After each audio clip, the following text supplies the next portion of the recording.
তো hello guys, আমার নাম দীপ আর তোমরা দেখছো ডিয়ার ডিগান ইউটিউব চ্যানেল। আজকে আমি তোমাদেরকে একটি আবার নতুন গল্প শোনাবো। গল্পের নাম শ্মশান ঘাট। সন্ধ্যা তখন নামতে শুরু করেছে।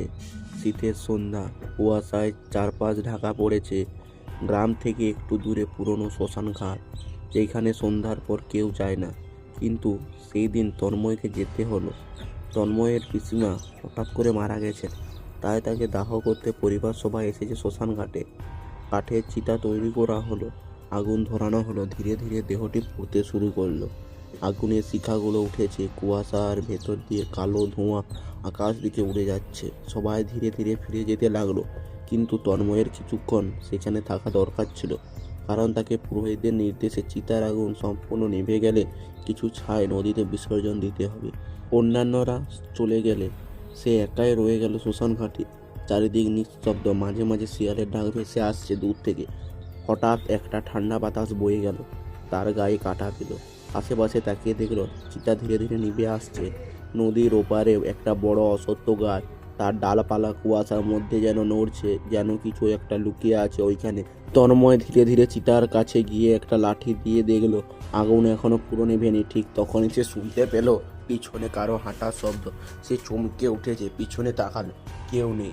তারপর আবার শব্দ এলো, এবার আরও কাছে থেকে। ধীরে ধীরে কুয়াশার মধ্যে যেন একটা অবব্যয় ফুটে উঠলো। প্রথমে অস্পষ্ট, তারপর ধীরে ধীরে স্পষ্ট হলো। একজন মহিলার অবব্যয়। মহিলার গায়ে সাদা শাড়ি, উস্কো খুস্কো চুল, কোটারাগত চোখ, শরীরের কিছু অংশ পোড়া। তন্ময়ের গা হিম হয়ে গেল, মুখ দিয়ে শব্দ বেরোচ্ছে না। মহিলাটি ফিসফিস করে বলল, আমাকে ওরা পুড়িয়ে দিয়েছে, আমি এখনো মুক্তি পাইনি। তন্ময় চিৎকার করতে চাইল, কিন্তু গলা থেকে আওয়াজ বেরোচ্ছে না।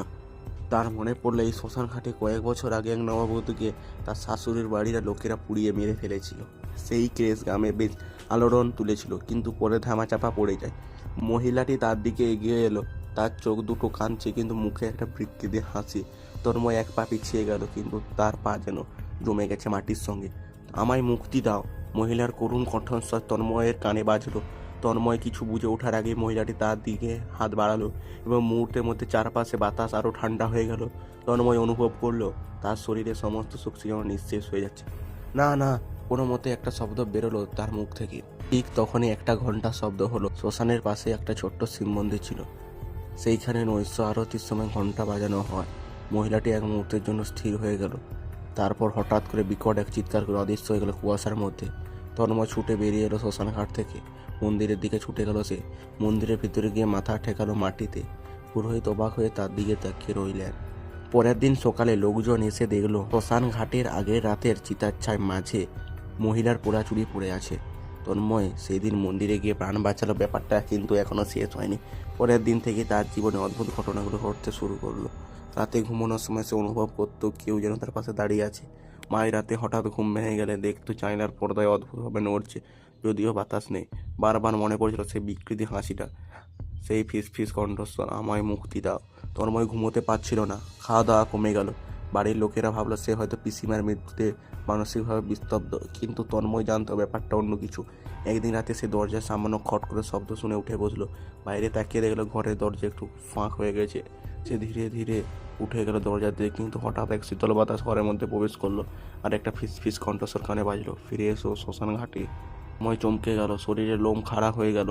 সে দরজা বন্ধ করতে গেল, কিন্তু তার হাত জমে গেল ঠান্ডায়, যেন কেউ অদৃশ্য তাকে টেনে নিয়ে যেতে চাইছে। কোনো মতে দরজা ধাক্কা দিয়ে বন্ধ করলো সে। তখন পিছন থেকে জানলার কাছে থাপ্পড় পড়লো, থাপ থাপ। তন্ময় ভয়ে জমে গেল।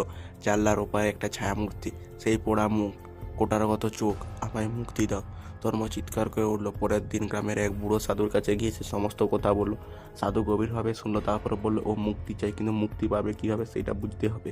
সাধু আরও বলল, ওকে শ্মশানেই আটকানো হয়েছে, কারণ তার আত্মার শেষ ক্রিয়া সঠিকভাবে হয়নি। তার আত্মা পুড়েছে, কিন্তু শান্তি পায়নি।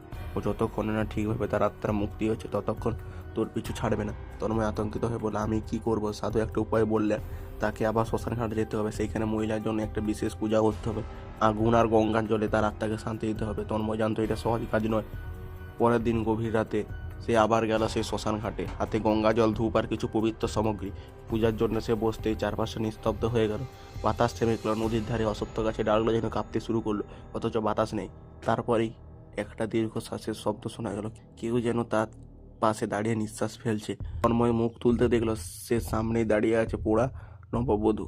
তন্ময় দ্রুত গঙ্গা জল ছিটিয়ে দিল তার দিকে। মুহূর্তের জন্য একটা বিকট চিৎকার ভেসে এলো। সেই চিৎকার যেন রাতের অন্ধকার কেঁপে উঠল। নারীর আত্মাটি কষ্টে পুড়ে গেল। ধীরে ধীরে তার শরীরে পোড়া দাগগুলো মিলিয়ে যেতে লাগলো। চোখের গভীর দুঃখ কষ্ট হয়ে উঠল। সে আবার শান্তি চায়। তন্ময় দ্রুত মন্ত্র পড়তে লাগলো। গঙ্গা জল ছিটিয়ে দিল চারপাশে। তারপর ধূপ জ্বালিয়ে বলল, তোমার মুক্তি হোক, শান্তি পেও। এক মুহূর্তের মধ্যে চারপাশে যেন হালকা আলো ফুটলো, কুয়াশা মিলিয়ে গেল। আর সেই আত্মাটি ধীরে ধীরে অদৃশ্য হয়ে গেল। দিন সকালে তন্ময় অনুভব করলো তার মাথাটা হালকা লাগছে, যেন অনেকদিন পর সে স্বাভাবিক অনুভব করছে। রাতে ভালো ঘুম হলো আর কানে কোনো ফিসফিসাস শোনা যায় না। হ্যাঁ, তবে শ্মশান ঘাটে যাওয়ার সাহস সে আর কখনো করলো না।